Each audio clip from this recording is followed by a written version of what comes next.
Hello, this week we look at number 7 in our series on life everlasting, death, dying and future hope. This one's Christ's victory over death, and let's concentrate on that victory part.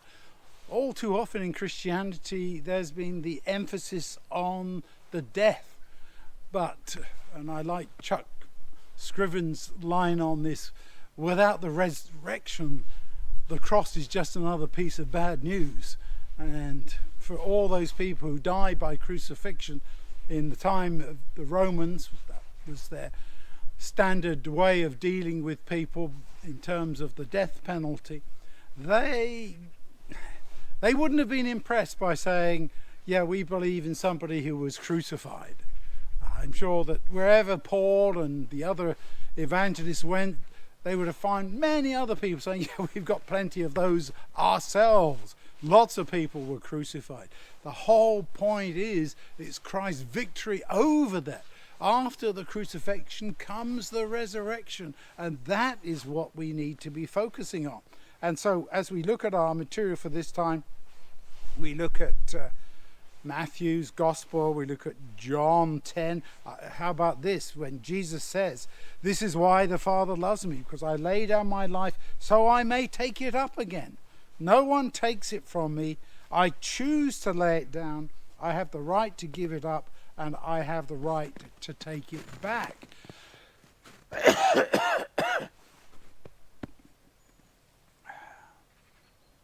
We also given in John 20, Jesus' appearance to Mary and his disciples. Paul talks about meeting Jesus on the road to Damascus, and Revelation 1, Jesus is alive forever and holds the keys of death and the grave. The victory is the resurrection. Instead of having the cross as the symbol of Christianity, maybe we need a, I don't know, how would you graphically represent the empty tomb? Just a rock with a hole there and there's nothing. I suppose that's hard to represent, but that is the miracle of resurrection that we really need to be thinking about. As Leon Morris mentioned, Christianity is a religion about a cross, and yet more. It's about a religion about a cross and resurrection. And so everybody's talking about Calvary and the cross. And while that is a supreme example of self-sacrificing love, for us, the hope is in the fact that Christ was able to lay down his life and to take it up again. We have to remember that the victory is the empty tomb. Sunday morning, when Mary goes to the tomb, meets what she thinks is the gardener. Who is this? No, and he calls her name, and she says, teacher, suddenly realizes who that is. And then she is given that wonderful opportunity of sharing the good news of the resurrection with his disciples. Of course, they don't believe her or the other women.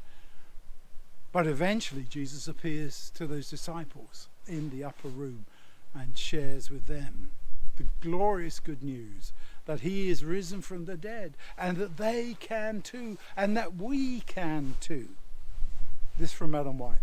Christ's resurrection proves that he has the power over death and the grave. He is willing and able to save to the uttermost all that come unto God by him. That is the key. That's what Christianity is all about. It's not just the bad news, it's the good news. The good news is that Jesus is risen and is alive forevermore. And he promises us that he will raise us at the last day, the last trump. He will descend from the clouds of heaven and raise us up and take those who are still alive home with him. And so you will be with the Lord forever. That's our hope. Let's share it.